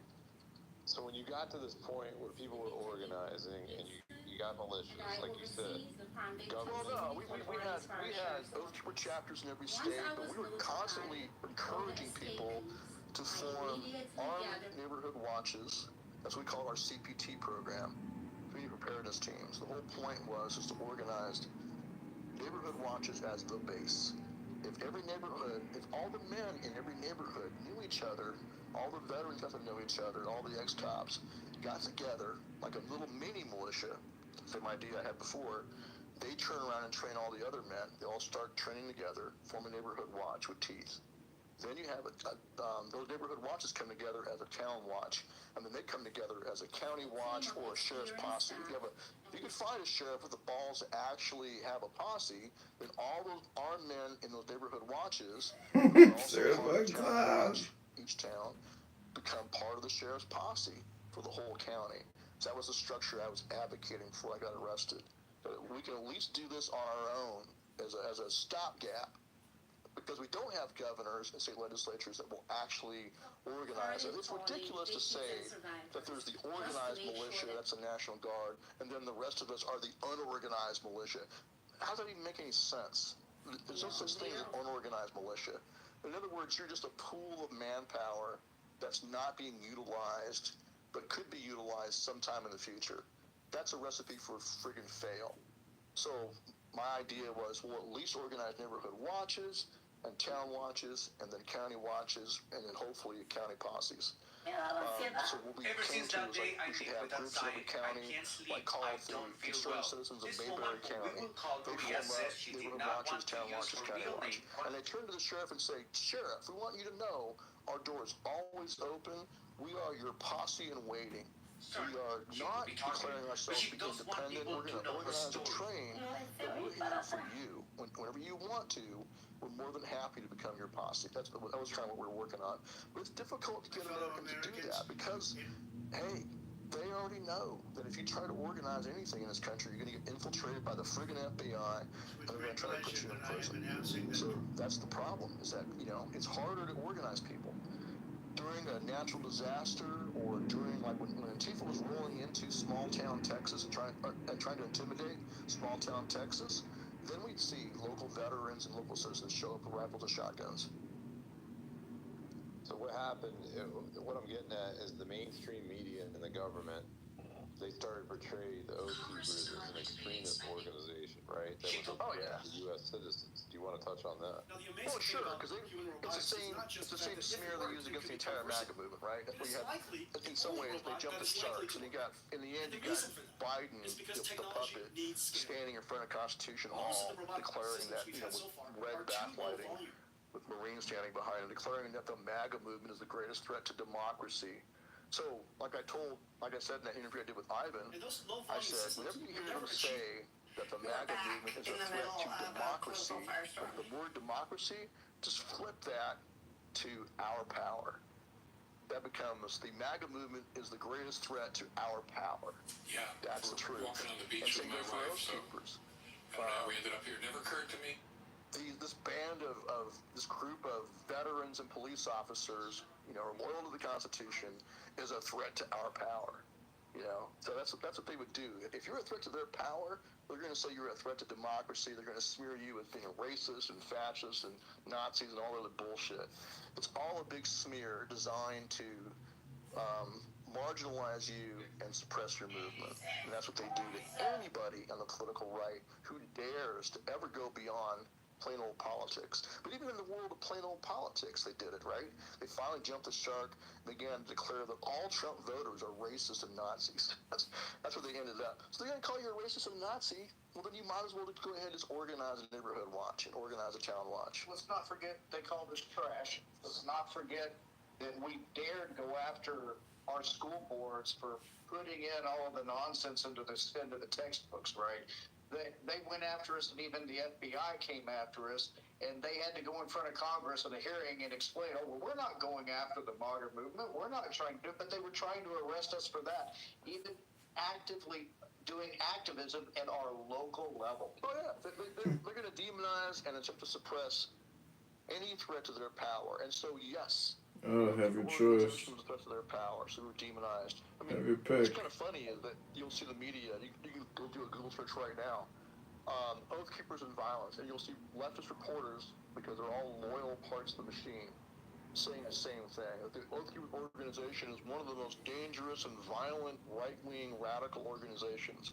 But yet, not one Oath Keeper ever used force in all of our time across the country doing all the security operations, including suppressing looters after hurricanes.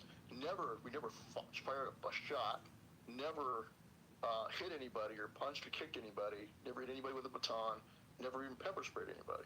So we just used deterrence alone. We were successful because the bad guys knew we were carrying guns, and bad guys don't want to get shot. So from all over the country, every time we went out, we never had an issue because they were afraid to close with us. Because like Antifa at Berkeley, they knew my cops were armed. So the local police knew, and they said, hey, we're not going to try to tell. Because they told us we couldn't have any weapons in the park. They passed an emergency ordinance the night before, the town of Berkeley did. We could have nothing. We couldn't have batons. I had bought riot shields for our guys to use. They told us we couldn't use those because they could be used as a weapon. We couldn't have pepper spray. We couldn't have billy batons or ass batons. So I was like, so all you're telling me that all I have is my fists or their guns? And I pointed at our cops. They said, yeah, it's just the reality. We're not going to tell fellow officers they can't carry in the park. So they let 14 of our cops carry. Retired and current serving law enforcement Oath Keepers were carrying in the park. I believe Antifa heard about that because they were Antifa in that department. So they heard about it and they knew. So they didn't close on us. They came rushing into the park. They didn't obey the city ordinance, the emergency ordinance. They came in with chains and poles and homemade shields. It was like gangs of New York, right? And they came charging towards us. We all lined up. We had body armor and helmets on, all of us veterans, and hard knuckle gloves, and some of us were wearing cups. And then our cops were armed. But Antifa came rushing towards us and stopped about 20 yards away and just froze and didn't close. And then the cops got in between and put yellow tape in between the two sides and started patrolling between the two groups. But it's pointing out that Antifa didn't want to dance. That's what I'm saying. And I believe the reason why is because they knew our cops were carrying guns. And also, even if our cops hadn't been there, we'd have kicked their ass anyway. We were a bunch of big old bikers. Like I said, it was a hodgepodge of bikers, Oath Keepers, and Proud Boys. Some big dudes. I'm not that big, but there's some guys like 6'5", just big dudes, man. So they were ready to rock. Like what's his name? Tiny, the guy from Patriot Prayer, the big Samoan. He was there too. He's a knockout artist. So, point is that Antifa didn't want to dance, but nowhere do we use violence, only deterrence, and yet we're characterized as one of the most violent organizations on the political right to this day. That's the propaganda. And that's what they use against any group that dares to do things they don't like. If you do anything they don't like, including running for office, if you're a patriot, they will demonize you. So you might as well just say, fuck it, I'm going to go do what the right thing is. And that was the case on January 6th. The government was trying to say that you were planning Every insurrection, back. that you were, they'll say that you were like commanding your forces, right? They're trying to make it look like. And then, your whole point was we were just there to be at the event. We were there to do security. We weren't just there to be at the event. We were there to protect free speech. Right. Yeah. And so what's funny about that? It was deterrent. It was the same thing, right? I mean, that's what you're saying. Yeah. We were there to do the same thing we've done all over the country, starting with Trump's inauguration, is protect Trump supporters from Antifa. It's full stop. That's why we were there. And that's what the Proud Boys are doing too. They were there to do the same damn thing. We've done it together across the country. They did it their own way. They prefer to go out and street fight with Antifa. Hey, I got nothing against that. More power to them. I enjoy watching the videos of them knocking people out who deserve to be knocked out. So we had a different, because we were a lot of cops and retired military, we had a different tactic. It was just simply pure defense and deterrence. We protect people and events, and we would do volunteer escorts. If anybody wanted to be, like, for example, during all the Trump campaign rallies, we would Antifa knows when you go into a Trump campaign rally, you got to go through Secret Service. You won't be able to have any weapons on you. So they know that when you come out of a Trump rally at night, say as a man and his wife walking back to their car, they know the man's going to be unarmed. Wife too, right? They know you're going to be unarmed. You can't even take a pen sometimes. So that's when they would attack people with clubs and pepper spray and things like that, knives, they stab people, all kinds of crap was going on. So that's why we started posting up armed retired police and military veterans outside the venue. We would coordinate with Secret Service. They would know we're there, know where we're going to be, how to identify our guys. Usually had a certain color armband and an Oath Keeper hat on. And we'd say, okay, here's how to identify our people. And we'd stand outside with a sign that said, volunteer security escort. If you want a volunteer escort to your car, just ask. And if someone was like an older, retired disabled veteran, or elderly people, or women and with kids and things like that, they would come up to us and we would escort them back to their cars. And Antifa didn't like that. I would say, as a mind fuck for Antifa, I would say for every Oath Keeper you see, there are at least 2 more you don't see. Okay, that's what I would tell them. So that was our mind fuck for Antifa. Yeah, I mean, I remember, Enrique coming out here and telling us he was stabbed. They've been some other stabs. Hey Stuart, this is a Republican tree. Can I get put in the queue? I want to ask you a question. Hold on. I'm going to go in order. All right, let's go to Ansgar. Go ahead, Ansgar. What's going on? Hold on a second. Check my foot chat. Some of my Yes, it goes off. Is it just mine? Yep. That's interesting. Okay. Ansgar, go ahead. Hey, Chris, this is Jeremiah Bullfrog, actually, so I want to jump on board here with what Stuart wrote is to say, pardon my French, respect my like inside thought X suspension. That being said, I come up quite a bit of I'm sorry, I couldn't hear you then. X suppression because they suspended my account for what I'm about to talk about. Oh, yeah. Hey, I agree. Yeah, so one of the things I want to talk about first, I want to push back a little bit on the Insurrection Act with President Trump. Everything that I've looked into with that, it's a set up cinema for a coup. If he institutes the Insurrection Act, like you said, we got flags with smiling faces in Congress. He institutes the Insurrection Act, they're going instantly for an impeachment, and they're going to set him up for a coup. So I don't think that's the way. But as far as it comes from military, I do agree that we need to have those in every state. But I think it's the states that need to set them up, just like the National Guard. Oh, look how good they're not doing it, man. I agree. It's their duty, but they're not doing it. Well, my point was that under federal statute right now, the Militia Act has been there since the founding to provide. Congress had long ago, Congress has the authority to provide for calling for the militia to suppress insurrections, repel invasions, and execute the laws of the Union. Congress has done that with the Militia Act. It's had different forms of it since the very beginning. Okay? That's always been there. It's a constitutional power that is being exercised pursuant to statute passed by Congress, pursuant to Congress's constitutional power. Yes, we could already be formed into militia under our state legislatures and governors, but they will not do it. And the problem with doing it on your own as a private militia is you're only going to get a certain small number of people that will do it with you, and you'll be vulnerable to being entrapped, like we've seen over and over and over again. Okay? Yeah, I agree. President Trump got the ability to do it under his command right now and get us formed into real units of every dude in the county. I get it, and because I'm in Missouri, and we do have that act on the table, ready to be pushed and passed through. Missouri, but it's just been tabled, and nobody's yelling loud enough to get it registered. I understand, and I actually lived in Ferguson during the time of the Ferguson riot, so you weren't the only one standing out with guns. It's just a lot. Oh, I didn't say that. I never said that, brother. Never said that. And I'm just backing you up. I'm just. Nah, yeah. Yeah, we were protecting our subdivisions, but. Good. And there were local. You saw pictures of local black guys, standing in front of liquor stores and doing the right thing. Absolutely. Yeah, so absolutely. All that stuff was outside agitators. It wasn't the people that actually lived there. I agree. I mean, you had some opportunists, but other than that, no, you're right. We saw that. We saw that in Kenosha too. Same thing happened over and over again across the country. You're right. Yep. Outside agitators came in. That's right. Yep. And I've said this to a lot of people as well. I mean, what we watched take place with George Floyd was supposed to take place in Ferguson.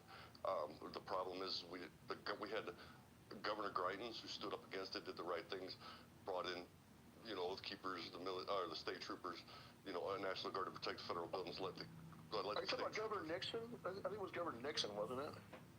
No, Eric Greitens, who paid a very, very high price for standing up against George Soros and the backed Kim Gardner at that particular time, who was releasing these individuals back onto the streets as soon as they were getting arrested. But that's a story for a whole other time, because the reason I came up is I wanted to ask you, you mentioned earlier about, you starting the Oath Keepers in 2009, and then you mentioned the Tea Party. But during that Tea Party, and this is going to tie into January 6th, because obviously this is, I was speaking on this in the Ontario space, but I was getting muted by the co-host and overspoke, but and the people were gaslighting. But so during the Tea Party, there was an individual, a general, who was calling for a storming the Capitol and a citizen arresting Obama. That same general, I'm going to fast track this. I'm going to hold a space on this Wednesday to explain this a lot more in detail. Wednesday at 7. So if anybody, are you talking about General Valloway? I 100% am. Yep, I know you're talking about. That's right. Because he was calling for the insurrection and the citizen arrest of Obama, which is the same rhetoric that leads to but he was calling for, what he said is that we need generals and CEOs of major corporations to take over. That's what he said. That we should trust generals, who are just politicians, and CEOs of major corporations to then take over and run our government. That is an illegitimate coup. I agree. He was saying that as well as we needed people to go to the Capitol and storm the Capitol and then citizens arrest Obama in 2013. But to replace him with a government, supposedly interim government, run by generals and CEOs of major corporations. Yes. Talk about from the frying pan into the fire. So I oppose that. You're correct about that. That would have been horrible. Absolutely right. Now, if you lead into January 6th, he was the general that was pushing for the Insurrection Act. I've got him on a podcast that they deleted, but it's on the Wayback Machine we brought back to live. Well, hey, even the broken clock is right once a day, right? Or twice a day, actually. Twice a day. 100%. But a lot of that that was my question that I wanted to ask you, particularly when it pertains to 2013 and January 6th. But he's a lot of the rhetoric we're seeing flying around here. The attacks on General Flynn and so forth and so on. And this is a major part of January 6th, because they were also, General McInerney, working alongside with General Valloway, were pushing the PCAPs and Dennis Montgomery and the Hammer scorecard that was pushed on to Mike Lindell that through my sent him on a chase down the wrong hole. Yeah.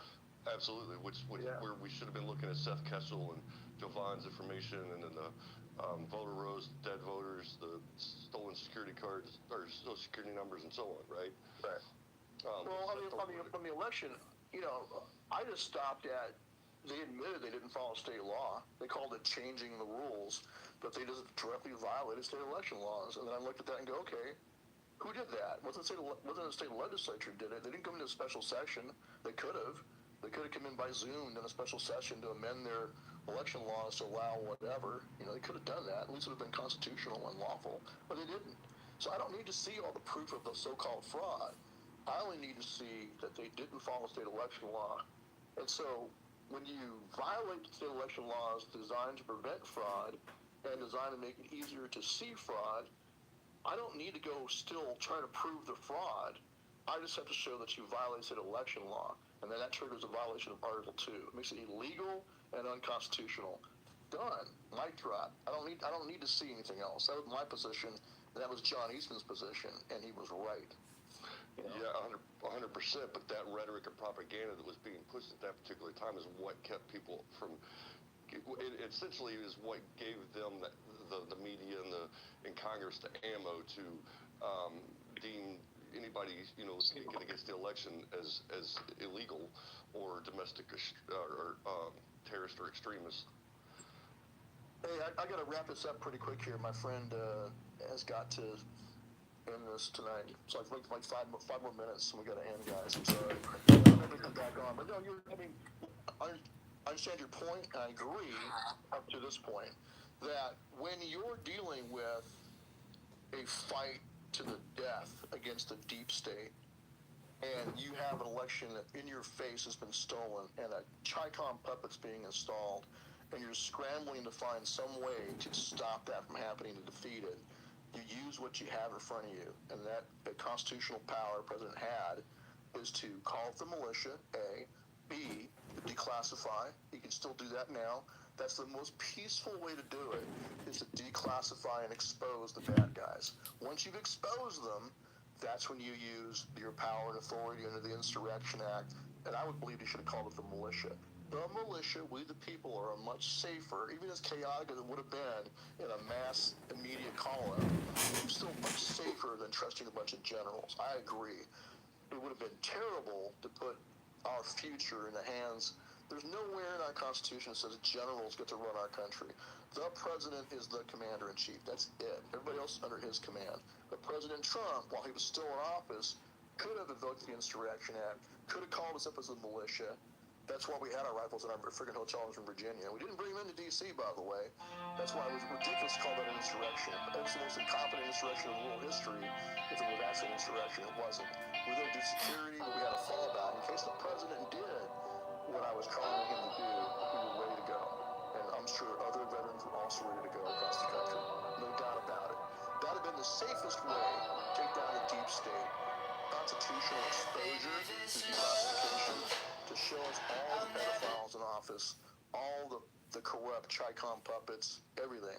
Show it to us all, and then we have to deal with how you fix it then. But it should have been under the authority of President Trump as the duly elected commander-in-chief.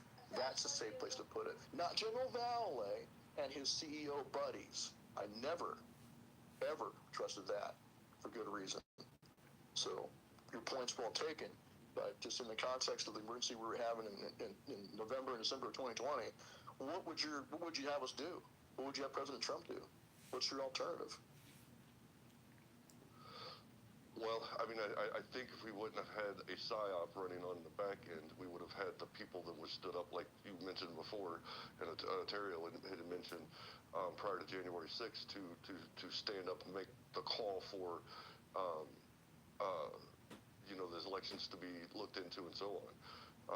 So sure. So they manipulated H6 to use it to divert attention and suppress an investigation. But look at the Supreme Court ducked. The Supreme Court threw us into that constitutional crisis when they didn't do their damn job. And Alito and Thomas called them out and said, you guys, we have no discretion not to take this case. We have to take this case. And Roberts refused to do it, and he went along with the lefties on the court. And so did Kavanaugh, and so did Barrett. They sided with the lefties and would not hear the election challenge from Ken Paxton when Texas sued Pennsylvania. And the way that I look at that is that all started back in 2017 with Q and the conspiracies and all that stuff that was around it. Because what that did was allow Congress in 2020 to pass through the House. It didn't go through the Senate, but I forget what the bills called, but it was basically allowing them to deem MAGA and QAnon supporters as domestic terrorists and domestic extremists, which gave FBI and Department of Homeland Security the ability to survey American citizens. They were going to do that anyway. The CIA, the FBI has been doing that kind of crap for decades. They don't need congressional authorization to do it. They've been given that huge psyop that kept people sitting on their hands where they should have been beforehand. I think Q was absolutely a psyop, absolutely. Because like you said, it kept people waiting. They think, trust the plan. They were just waiting for this magical plan to materialize. And I know I'm going to piss a lot of people off by saying this, but Hey, I was in jail with Doug Jensen, right? We're in solitary confinement, and I'd get out of my cell from my break to go take a shower, and I'd walk up to Doug and start talking to him. He's like, "Yo, the latest Q drop just got mailed to me by my wife." He's in solitary confinement, and he's still, drinking the Kool-Aid on Q. He's like, "Read this." He slid under the door slot, and so I go read it, overnight. Next day, I'm like, "Doug, this is complete gibberish. This is a bunch of crap." But he was a true believer. I think Q was a friggin' CIA psyop designed to distract Americans and get them spinning their wheels and not focused on real solutions. I think that's absolutely correct. Well, I think we need more people talking about that because there's a second round of it coming up. And I think if we don't get actionable right now, we're going to lose the midterms, and it's going to be Trump's first administration all over again. Because if we lose the House, we're fucked. Yeah, I agree, man. And I know some good people. I'm not saying Doug's a bad guy. Good guy. But just letting you know that there are good people. That's the whole point of psyops. That's the whole point of propaganda, is that people are twisted and misled down a primrose path that gets them into a dead end. I agree. Like I said, we got physical necessities. We need a militia system that needs to be restored. We need to get ready in our counties. Turn their back on me because I spoke out against this that I respect a lot and still do. But I think once this comes out, they'll realize why I stand by the truth, God, country, and my kids. That's it, and whatever it takes, right?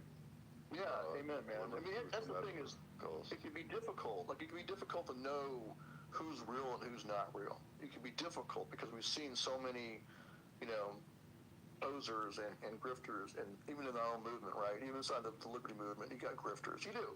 You got talking head grifters that really, all they really care about is they're making money. I'm not going to name names because I don't believe in secret firing squads, but they're there. And they're really not about anything but themselves in the end. It's just the way it is. But then you got the CIA and the DHS and FBI running, their own modern version of COINTELPRO, infiltrating groups, steering people down the wrong path. That's going to happen. So whether General Valley was part of that, whether he was just sincerely a wannabe dictator, I don't know. But yeah, I saw that a long time ago. I was like, nope, I'm not following that. I got fingerprints all over it. But that's different than President Trump doing what he had the authority to do. And I go back to the declassification. At the very least, do that. That's what I told him. My last letter to him was like just days before the inauguration, like January 9th or something. I was like, at least do this. At least do a mass declassification to expose them. But he didn't do it, unfortunately. He can now. I hope he does. I sincerely hope that Tulsi Gabbard, I think she's got her heart in the right place. I hope that she takes the helm on that. We're going to declassify and expose the deep state. Start with the damn judges. And I don't care if they're, like I said in my open letters, pick a Democrat appointed judge, pick a Republican appointed judge that are dirty, expose them. Same for U.S. senators. Pick one on the Republican Party, one on the Democratic Party, expose them. Rinse, repeat, all the way through all three branches, top to bottom, and through the state legislatures too, and state governor's offices. So, I agree, and I appreciate your time, man. I really appreciate everything you've done for this country. Well, I'll do my best, but I kind of feel like Cassandra from the tale of in the Trojan Horse, right, in Troy. So she was gifted with the ability to see the future, but she was cursed and no one would believe her. So she would tell her father, the king, Priam, that he was going to have his city was going to be destroyed and he would be killed, and he just didn't believe her. So sometimes that's kind of how I feel. And I'm not the only guy that feels this way, I'm sure. I'm sure Ivan feels that way. There's a bunch of us, you probably feel this way too. People just don't listen. You can see what's coming. They don't friggin' listen. And when it shows up, like the jihadi attacks that I know are coming, I mean, it's not rocket science. It's coming, guys. Get ready for it. Are you getting ready for it right now? Are you training? Are you organizing with your neighbors? Are you meeting your neighbors? Are you getting off your ass and getting back in shape? Are you getting ready? If you're not doing what you should be doing. So do what you should be doing and figure out what you want to call it. I don't care what you call it. Call it neighborhood watch, but get off your ass and train. Been some gracious with your time tonight, man, and we're gonna get you back on another time. You know that. So happy to, and we can pick one topic or two or whatever we want to dive into and just go. So I'm writing a book about oath keepers and my experiences, but I mean, I make mistakes. We all make mistakes. There's no such thing as a perfect person. Only one walks the earth. But we have a lot of experience. And same can be said for the Proud Boys, or Bikers for Trump, or any of these groups that stood up. And the guys, like the gentleman on the phone said he was in Ferguson. So a lot of guys have experience dealing with crap around the country, and we should be sharing notes and sharing experiences doing our AARs, and making sure that we have a better in the future. Like, for example, with J6, I would have done things differently that day. Would I have still been there? Yes, because we have a responsibility to be there. But I'd have been much more mindful of the vulnerability of our security teams to being steered into a PSYOP, into a manipulated event. I wouldn't call J6 a manufactured event. I would call it a manipulated event. They manipulated good people into, and like Jessica Watkins, my co-defendant, called it a lobster trap. That's a good way to put it. Make it easy for you to get in, and once you're in, you're fucked. And that's kind of how J6 was. They made it easy for everyone to get in the Capitol. Once it got inside, just walking around doing photo shoots. And our guys helped cops. We can talk about this some other time.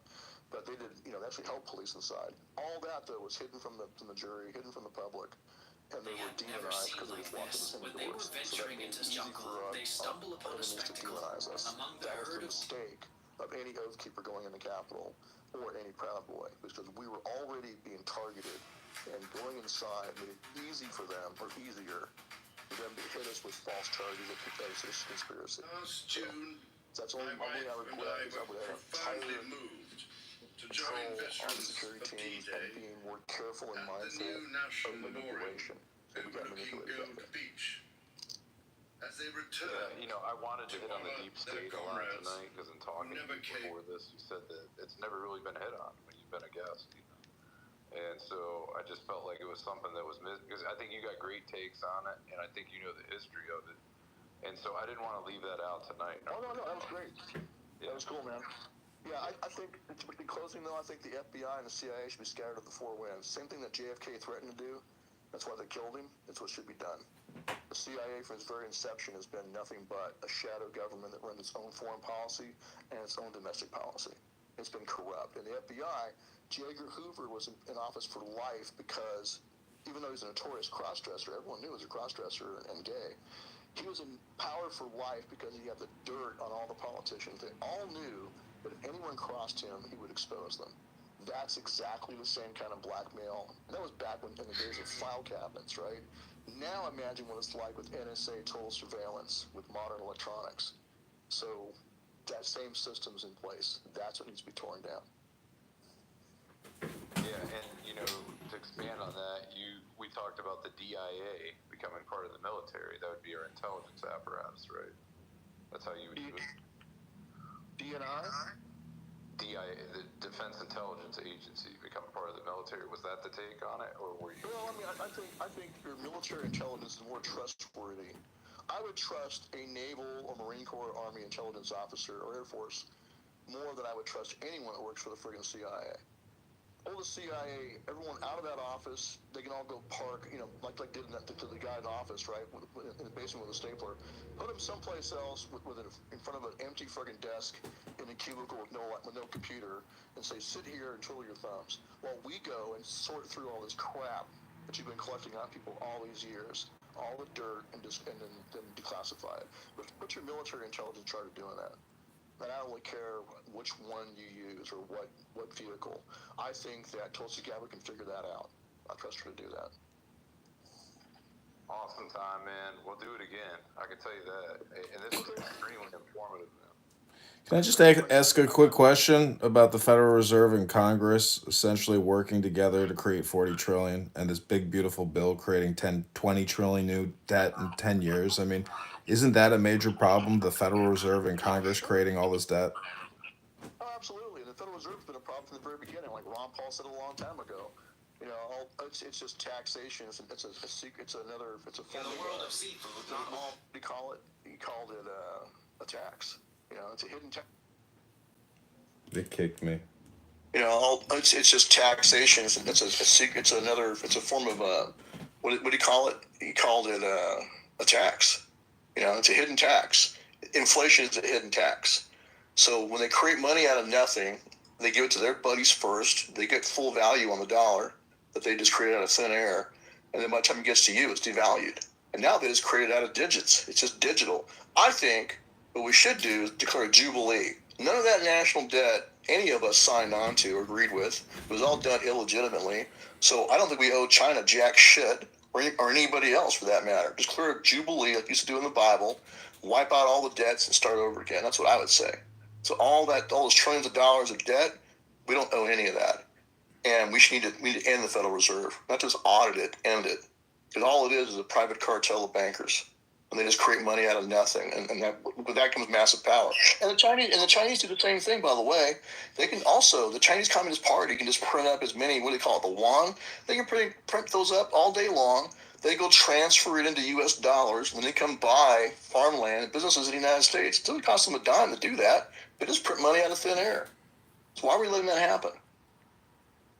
It's just fiat money. They just print up out of nothing and come here and buy out our politicians, buy out our governors, you name it, and then buy our land and factories and businesses too. And one last point on that. Wouldn't you seize their land that they bought in the U.S. too? I mean, shouldn't we do that at this point? Yeah, of course. That's what I'm saying. All that's illegitimate. There should be no ownership of any land in the United States by anyone. And you can't be a businessman in China without being part of the CCP and having political officers of the CCP on your board and watching everything you do. If you're in business in China, you are the CCP. There's no such thing as a Chinese business that's not the CCP. It doesn't exist. I'm so glad you hit on this point because I've been pounding the drum on this point. If they're visiting China, they're part of the CCP. If Merrick Garland... Well, I mean, if they're doing business in China, they're doing business with the CCP. Correct. And that's the problem. We have a lot of businessmen in this country because they're loyal to themselves and their own bottom line first that have sold out to the CCP. You're right. They've sold out because they get money out of it. Hey, guys, I got to run because I'm using my friend's phone. He's got to go to bed. All good, brother. We'll do it again sometime, man. It was incredible. Sure, hey, I appreciate you guys, and I really appreciate your input. So, I don't know everything. I just, I know from my own experience, and that's all I can talk from. So, yeah, well, there's a lot of experience there. Stuart Rhodes, everybody. We'll do it again sometime. Thank you. Yeah, hey, I got to put a shout out to Condemn USA. I encourage folks to support them. It's a good organization. It's kind of like the ACLU for our side.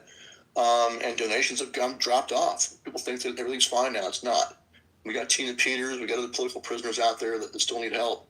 So, at least do something to support Condemned USA. Give us a donation. So you go to givesendgo.com/C as in Charlie, USA. CUSA. Givesendgo.com/C USA to donate to Condemned USA. And for my GiveSendGo, it's /Golf Alpha Foxtrot 5 Bravo GAF 5B. I've posted that in the chat. I've posted that on my profile. I could use a shot in the arm too, guys. I'm just rebuilding my life and trying to figure out what I'm doing next. Until I get a pardon, it makes it much more difficult to earn money. So just so you know, I put that up top at the beginning. I don't okay. Appreciate that. Yeah. And the same goes for all the other J6ers. Every one of them is trying to rebuild their lives. We've been destroyed. So hopefully someday we'll get some kind of lawsuit compensation. But guys, right now we got nothing. Most of are building out of nothing, just the way it is. So, all right, guys. God bless you guys, and thank you for having me on. Appreciate you. God bless you too. All right. Bye. If you guys want to stick around for a little bit of reaction, I'll do it for about another 15 minutes, but we'll get him on again. This is something I was working on really hard. Go ahead, Silent. Your hands up, Silent. Go ahead. Oh, yeah, I'm here. Yeah. Hey, man, this has been a great space. I've been listening the whole night, talked a little bit, but, there's one, and I got a question. Is Ivan still awake? We'll see. Maybe not. Oh, Ivan, you still awake? He might have to. He's been working hard, though. Okay, so I got a question real quick, and this is a question, okay? I'm going to make a statement real quick. Okay. In 1951, Harry Truman set the precedent of two...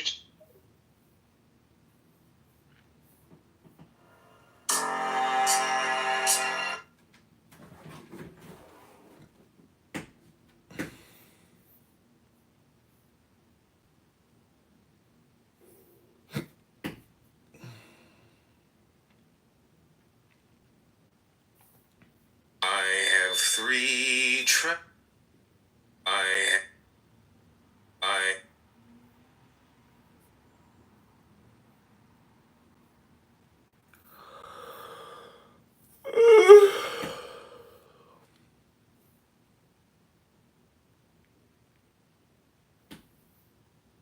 Dr. T. Rubs is a Jew-hating Northern Irish little cuck who sleeps with his dog every day.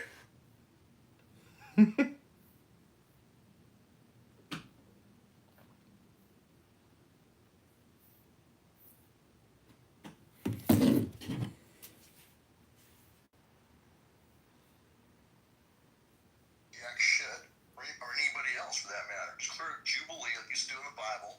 Why?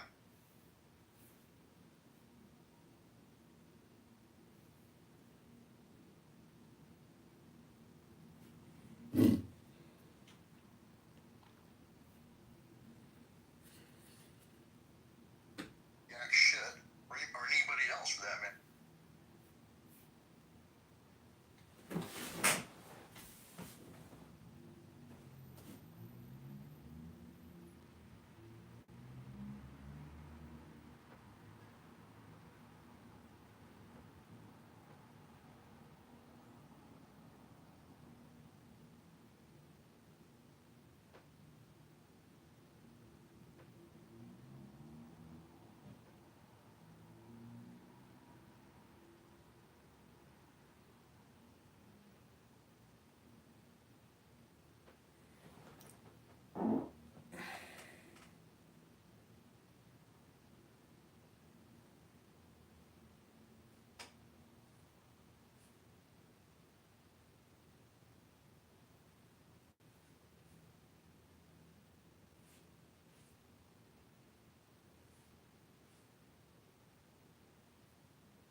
Jack shit, or anybody else for that matter. Just clear Jubilee.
Jack shit, or Jack shit, or anybody else.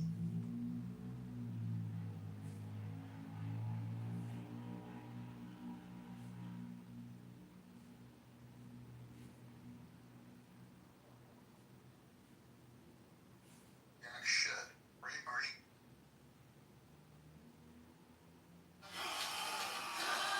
Jack shit, or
Okay, we're gonna go back to the Buddha book.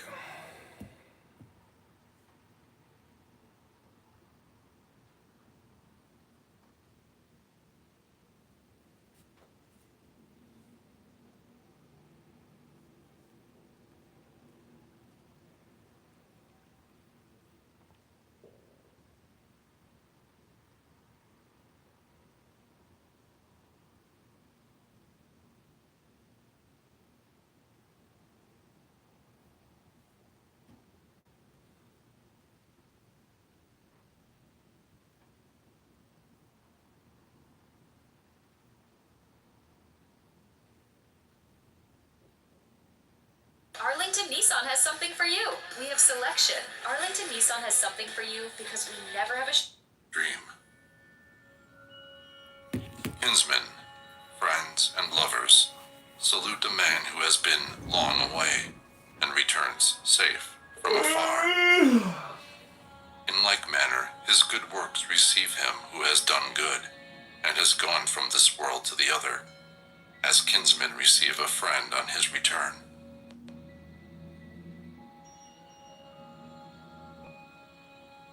"17.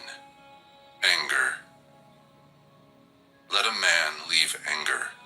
Let him forsake pride. Let him overcome all bondage.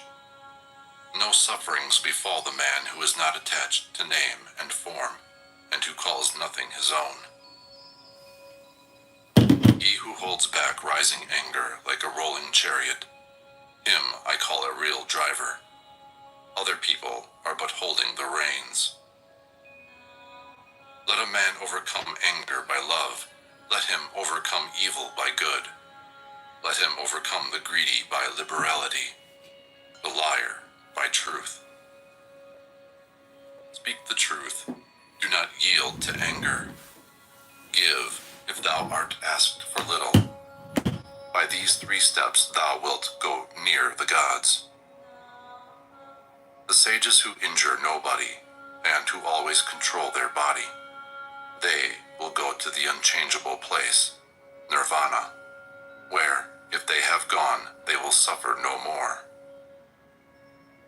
Those who are ever watchful, who study day and night, and who strive after nirvana, their passions will come to an end. This is an old saying. O Atula, this is not only of today. They blame him who sits silent. They blame him who speaks much. They also blame him who says little. There is no one on earth who is not blamed. There never was, there never will be, nor is there now a man who is always blamed, or a man who is always praised. But he whom those who discriminate praise continually day after day, as without blemish, wise, rich in knowledge and virtue, who would dare to blame him, like a coin made of gold from the Gambu River? Even the gods praise him. He is praised even by Brahman.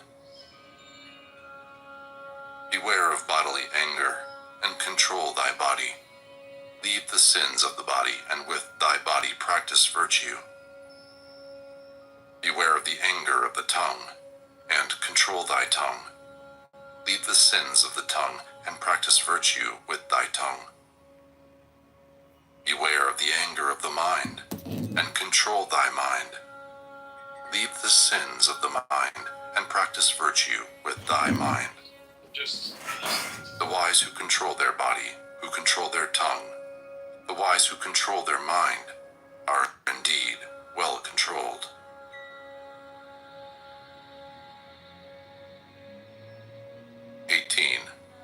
Impurity.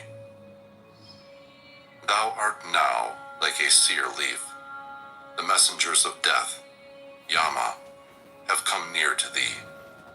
Thou standest at the door of thy departure, and thou hast no provision for thy journey.